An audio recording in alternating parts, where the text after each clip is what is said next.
we've reached the end of the first month of the conversations about cinema, impact of conflict. I'm joined by Professor Tim Cole from Bristol University, just to reflect on the screenings and events that we've had in this season and some of the responses that we've got.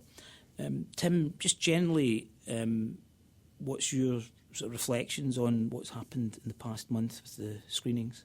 I mean, I think one thing that's been interesting, which is partly some of the stuff that's come up in discussions with audiences after the events, and then also through the kind of things that people have been tweeting or posting up on the cinema wall, is a sense of the kind of connections that people have been drawing. So, in many ways, the kind of events we've been looking at are, in the case of the First World War, obviously a century old.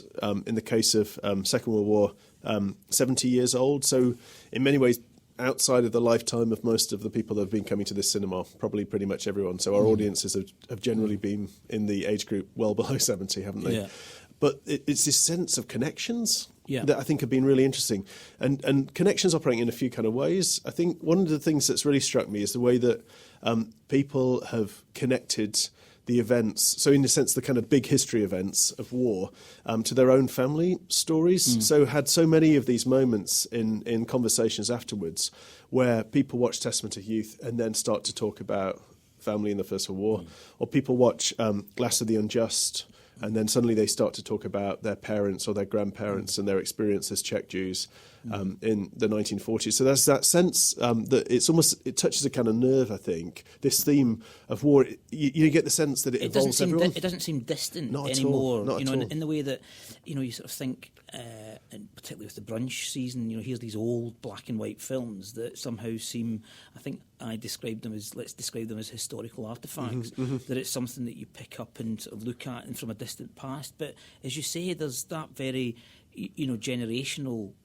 immediate generational connection. Yeah, absolutely. And I mean, partly that suggests, doesn't it, the way that these kind of events, these sort of great historical events, have such an impact that in some ways they affect families even in Bristol, and that they're still a very kind of live part of familial memory. But I think that the Rebels in the Rubble season has been interesting, isn't it? In that, the passport to Pimlico, I think one of the things that came through a lot was people were talking about sort of localism, the kind of sense of a sort of local alternative economy and politics that's been generated in the aftermath of war. And people drawing that connection with Bristol Pound, with the kind of localist movements in Bristol. I thought there were some really interesting moments there where you got the sense that some of the themes and ideas that appear to be largely about a moment. We talked, didn't we, before about how one of the things that war does is it's this sort of supreme test of society and its values and the economy.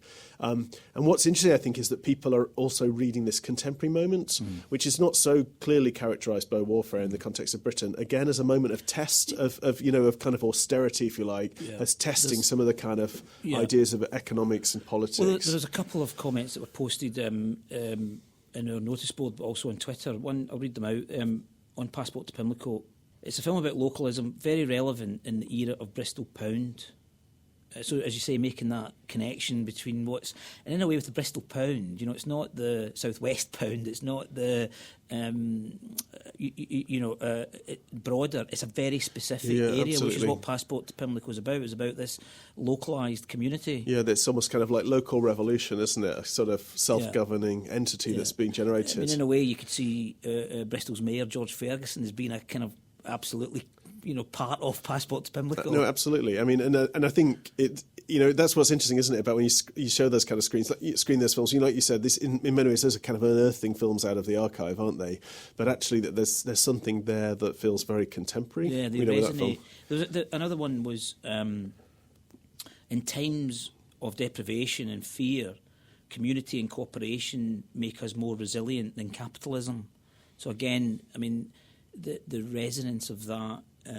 Community and cooperation that was happening post-war in Passport to Pimlico, relating it to austerity just now, and that there is that debate, isn't there, that's going on. It's the Greek government is just newly elected Greek government's just going through it, which is, do you go down this business austere, we've got to tighten our belt, or do you have more community, more government support for communities in cooperation. Yeah, and it's sort of advocating, isn't it, sort of local alternative solutions to, the kind of challenges that global crisis. Rather than this big stick austerity, everybody's in this together. Yeah, and it's fascinating, isn't it? You show that movie and people start to make those kind of connections. Yeah. Multiple people start to kind of talk about those kind of really big issues that are very contemporary in terms of the sort of economic situation we find ourselves in. One of the things that was a great comment that came up with the Rebels and the Rubble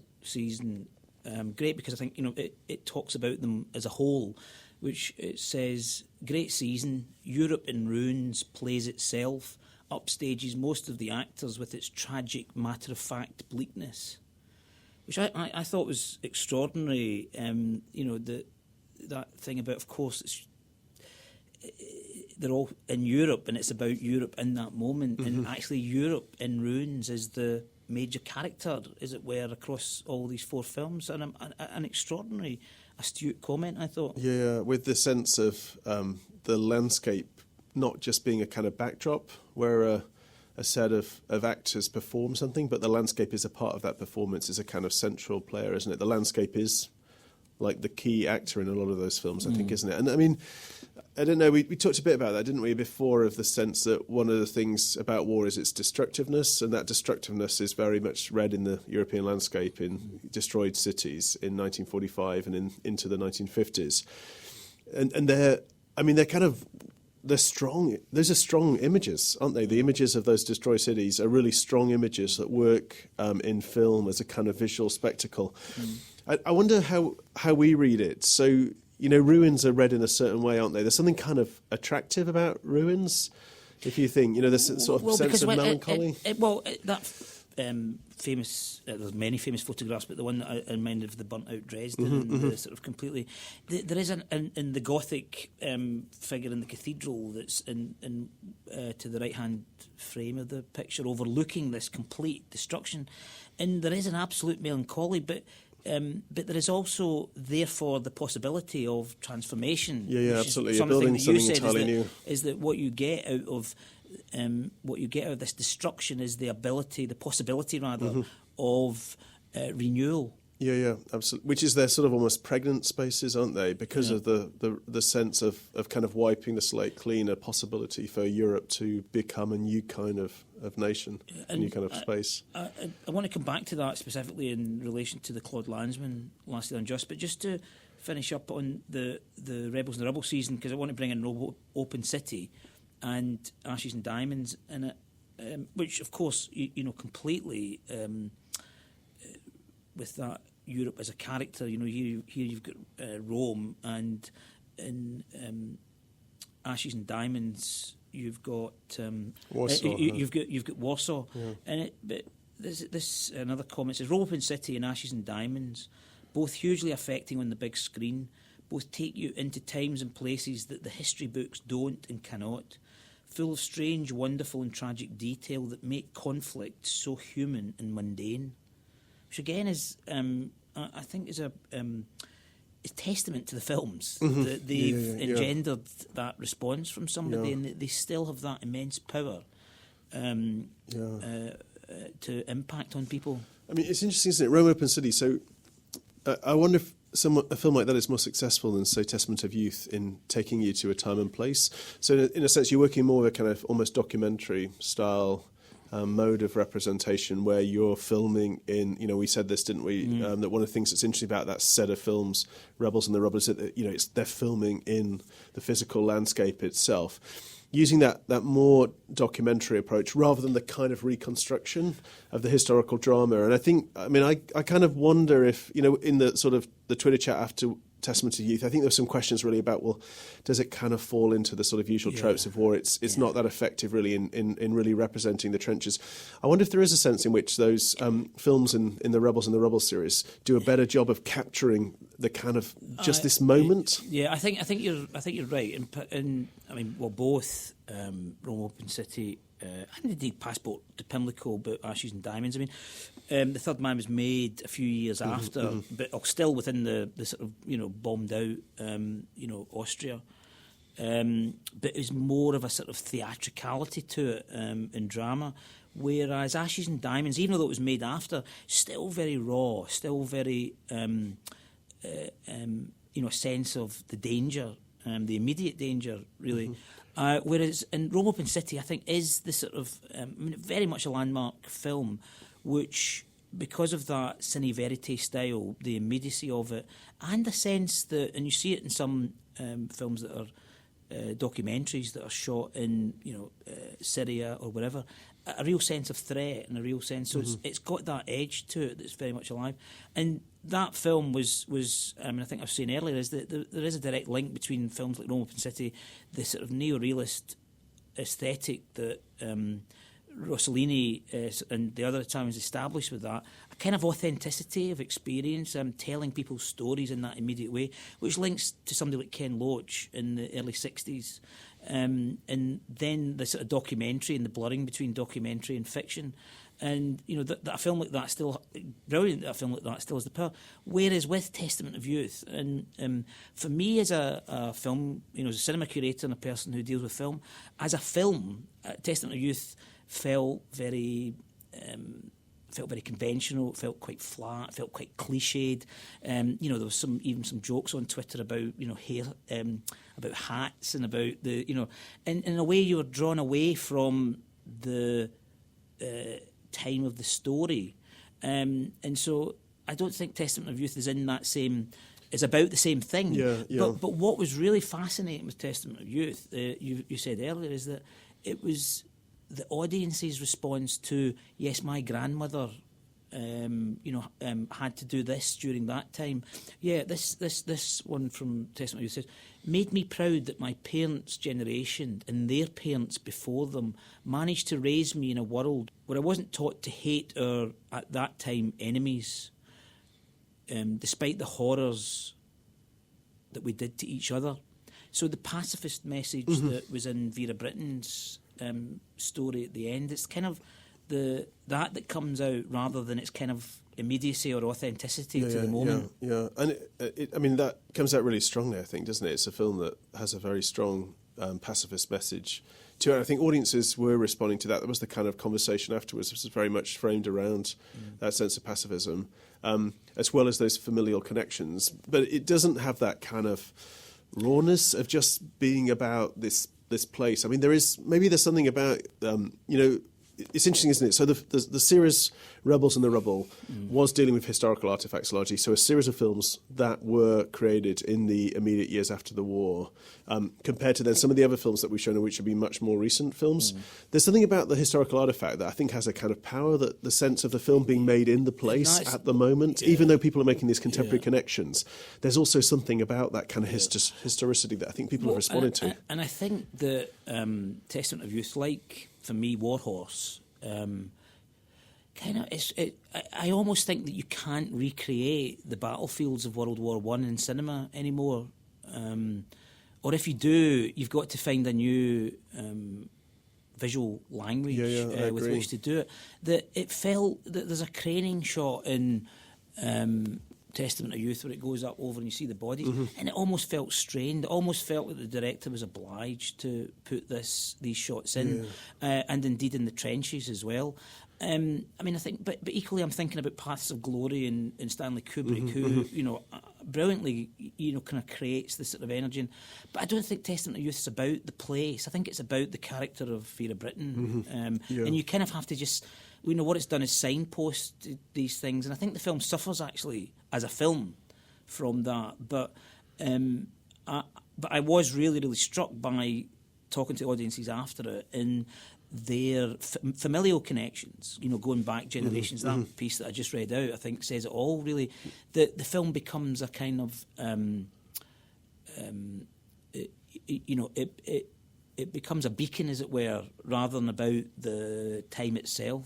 Yeah, no, I think you're right. I mean, I wonder if it's almost, there's something stronger cinematically about showing the aftermath of war than the war itself. So, these showing the kind of ruin, the destruction, the aftermath of the destruction, rather than in some ways trying to recreate the destruction of the trenches or of the Second World War. You know, that there's, I mean, you know, it's a kind of classic debate about representability of kind of war and genocide, but it does feel like those moments of trying to represent the battlefield fall short, that actually there's something really powerful about the kind of empty space, the destroyed space. I thought what the film did kind of interestingly, I thought, and maybe more successfully, is when it focused in on some of those claustrophobic spaces of the hospital. You know, at the points where it feels like it's the field hospital, it's the kind of claustrophobia of this kind of space of the dying and the dead.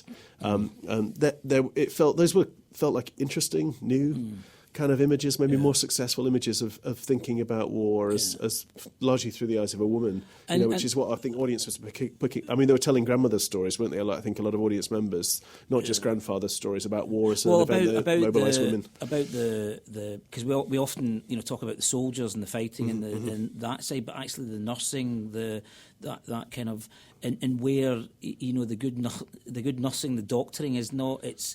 It's not about enemies. It's about helping people that have been injured, traumatised or whatever. And there is a very moving moment when she speaks German because it's a hospital with Germans that are in the field, and she speaks German to comfort this, and she becomes I'm assuming the dying man's girlfriend. That's or something, she does and in she the plays scene. this part, which is a very emotional moment of. No, I mean it's an extraordinary empathy, moment, isn't it? Which is almost that she becomes any girlfriend, he becomes any boyfriend, doesn't he? Yeah. I mean, it's a kind of it's every man. It fits, I suppose, with that sort of pacifist moment, doesn't it? In interwar Europe of a kind of the thread through, but also it sort of chimes for me with that comment about Europe being the character, because in a way, that's still that big European. We are Europe in one sense, in an economic sense, and in the kind of European, but we're still, a whole range of different countries with different languages, and you still have that thing about speaking languages as a way of getting through Europe, and she can do that. She can speak German so there's an understanding there. Whereas if you don't speak the languages, you can just see the person as something other, and they're demonised in the way that the kind of jokes about British humour, English humour about the Germans and doing the accents. But actually, when you speak, you realise that those barriers come down, and as you say, you see the person rather than that's the enemy. Yeah, I mean, is one thing. Other thing, we had this kind of crazy Twitter chat about hats. How people will, it's in a sense, it's a costume drama, isn't it? It feels like a fairly that's familiar. For me, that's part of the way I read it. It was a kind of BBC Sunday evening costume drama. Absolutely. One thing that I did think it did quite well was to suggest in some ways that the First World War was a moment where women in some ways do still fit into fairly traditional gender stereotypes or gender roles. So, I guess one say you see war as this kind of great challenge to society. It's a sort of new opportunity. Like we said, that you've got these destroyed cities and there's a chance of a new birth, of a kind of creating new sort of worlds. In many ways, I think a lot of the historical work on the First World War suggests now that the First World War isn't this kind of great radical transformation of gender relations in a place like Britain. Actually, things settle back down very quickly, and kind of women are again reduced to the sort of more normal roles. And in particular, the nursing role is interesting, isn't it? Because I think it's many ways it's suggesting that people talk about women as the servants of the servants. So the men are the servants of the country, the women are the servants of the men. That there's still that sense that comes through, I think, powerfully in the film, where you've got an idea, a notion of she's playing. Even though she's challenging in some ways traditional roles by entering into Oxford, she's still actually performing a relatively traditional gender role. I mean, what would have been interesting about that film is to have working class protagonists rather than these kind of upper middle class protagonists. Yeah. So you got a different story there, I think, of women entering into the workplace, in things like the munitions industry in places like Bristol. And that would be a very different kind of woman's story that would challenge in some ways and kind of push maybe some of the gender roles in a way that this essentially upper middle class family story doesn't do. I think there was a scene where it showed in a very small way, that sort of the way in which the war was impacting on the class. And so there's the scene where her mother, she comes back and her mother's completely devastated, and it's like, why is she devastated? And it's like, because the servants aren't getting the shopping. That's right. And you see that breakdown in those hierarchies. And she's completely, she's also traumatised, obviously, because, she seems to be in a state of depression. but I think at this point the son's off at war and might be killed and stuff. But there is that sense that order has completely changed, and that order is class relationships. And there's suddenly new opportunities, aren't there? There's not just domestic service. If you're a young working class woman, there's opportunities. The mobilisation of millions of women into industry and into agriculture. I mean, that's a challenge, isn't it, to a society, to a class like the class that Vera Brittain represents. I mean, you're right. It's a real kind of, there's something quivering there, isn't there? Yeah. And actually, Emily Watson, who's a great actress, I mean, her performance at that point I thought was terrific. Really good, actually, because she's shown that sort of everything's changed. I don't know what's. It's a deeper thing than this thing about the war. Yeah, and it's that sense of everything changing and that it's playing out inside the larder, isn't it? Or the kind of the utility room in this house. That's right. Who's going to get the eggs? It's almost like you realise that that's it. It's all everything's changed. And that's the impact of conflict, isn't it? Yeah. I mean, it boils down. No pun intended. Literally, to those kind of those kind of moments of who's going to get the eggs. I just wanted finally to come back to lastly Unjust, because this January marks 70 years since the liberation of Auschwitz, and kind of coincidentally, it wasn't planned, but Shoah was on Claude Lanzmann's epic documentary. Shoah was on over 2 Sundays on BBC4.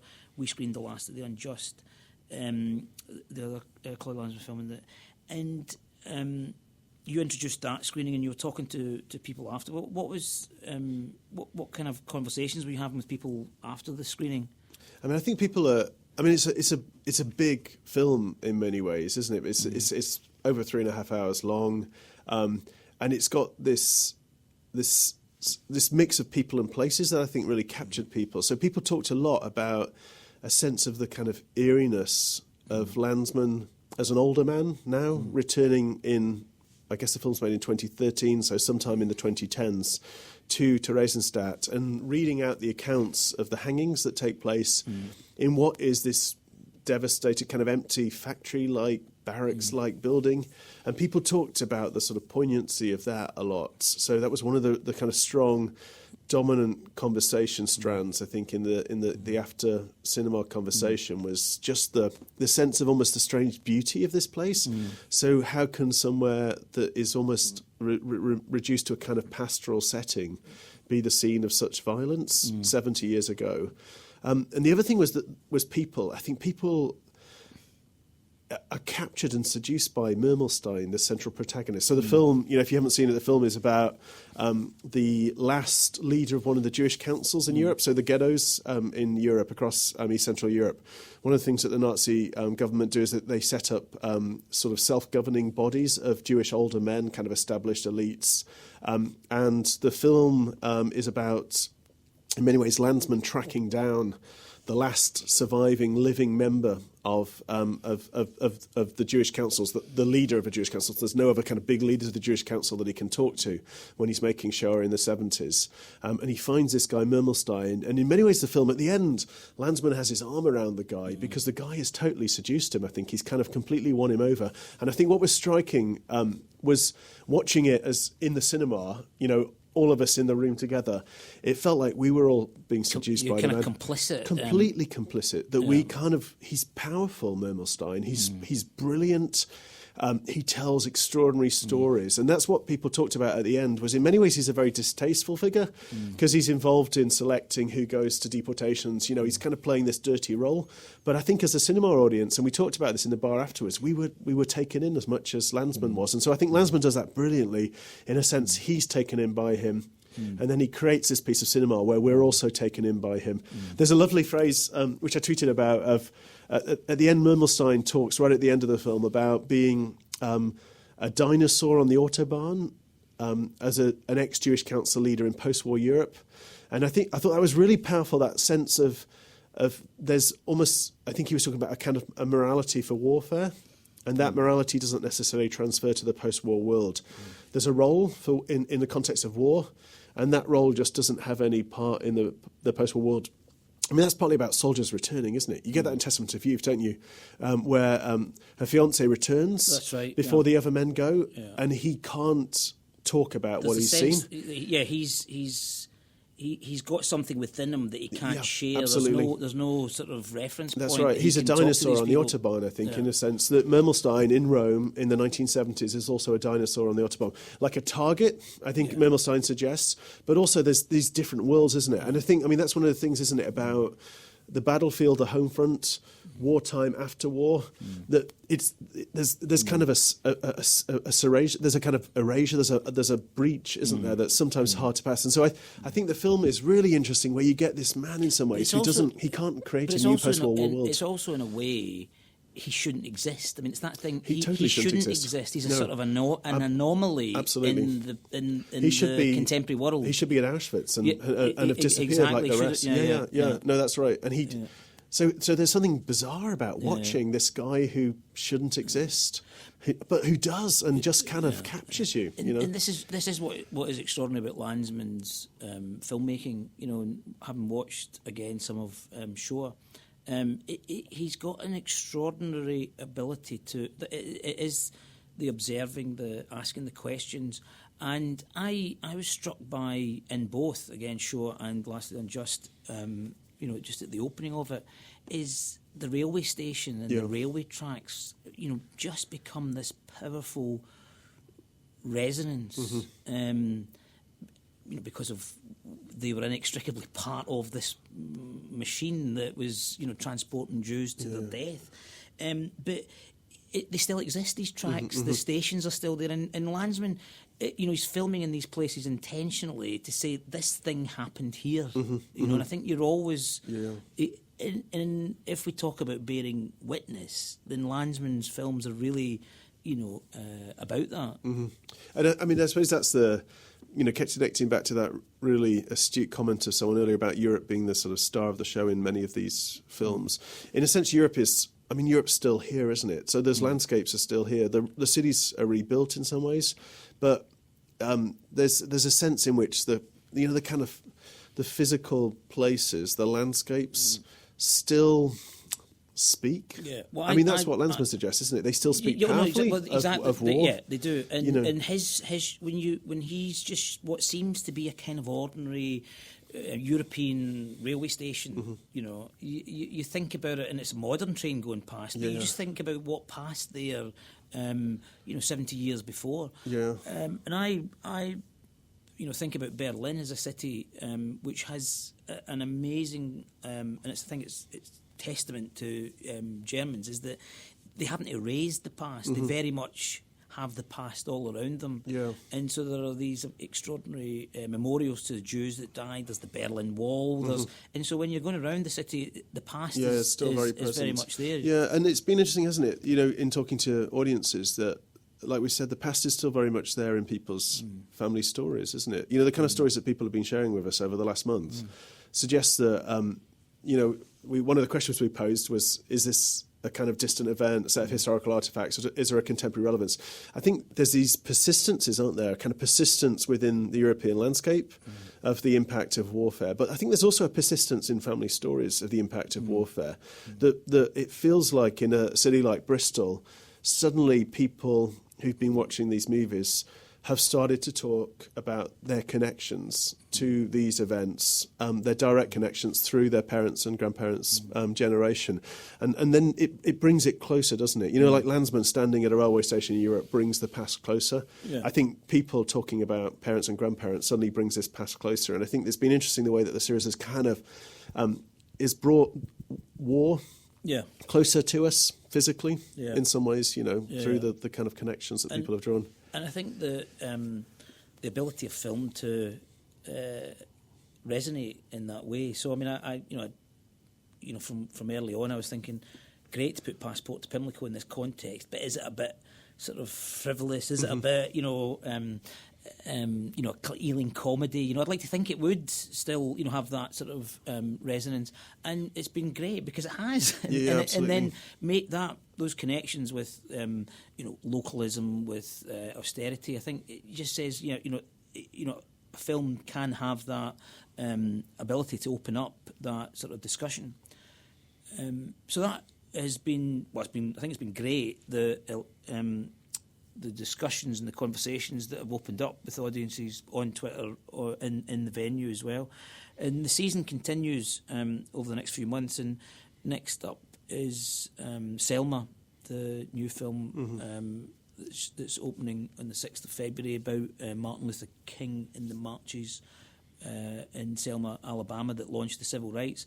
And I think, you know, I was talking to somebody about it recently, and you know, I just thought you think about Selma and you think about Fruitvale Station and you think about you know, what's happened with Black Americans and the situation, and you think, well, have things changed? I think it's going to be interesting to see how Selma is going to open up a discussion about the now, the here and now, in terms of you know, relationships, you know, particularly in America, but also how that is picked up in the UK. Yeah, no, it'll be interesting to see, won't it, to kind of get a sense of the US reaction by reading the sort of press reporting of that and compare that to the reaction here. Because, it does feel like a film that has a massive contemporary resonance in the United States, if you think of the events of the last couple of months. Well, and I think it's a film about then that's a film actually about now. Do you think most films are? I mean, I always get a sense of that. You know, you wonder how far any kind of historical film that's created in the present is also a film about now as much as then. You know, like we've said, that the dividing line between then and now is much thinner than we think, isn't it? That in a sense, it kind of it moves and morphs together. Well, and I think The Testament of Youth is not a film about necessarily Vera Britain in World War One. It's actually a film about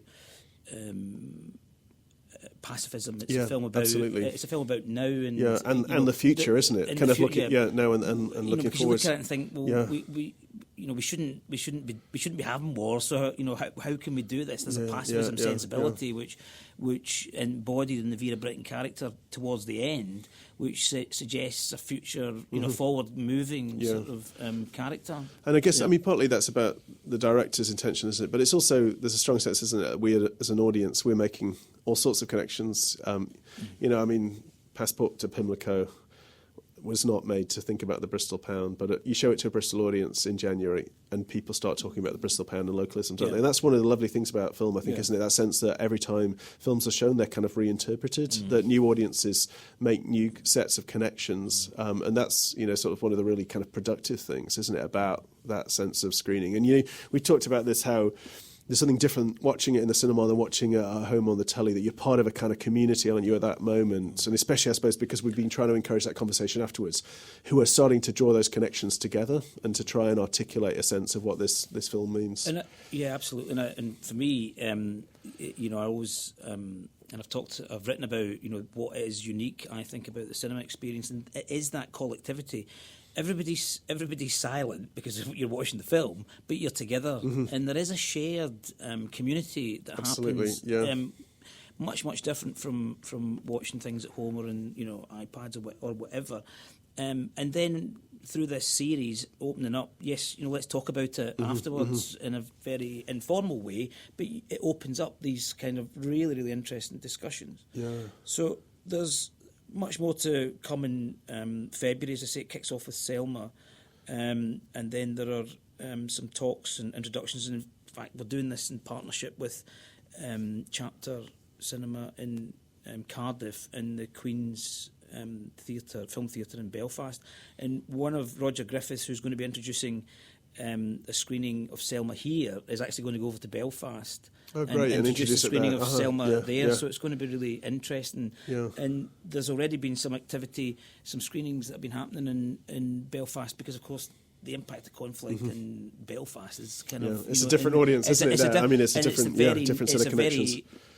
You know, what, 20 years ago? It's still very much alive in terms of can you fly the flags, can you do this, can you do this? So that past is immediately... So it'll be really interesting to see how civil rights, a film about Martin Luther King and the civil rights, plays out in Belfast and introduced by Roger from Bristol over there. So we'll get some feedback on that.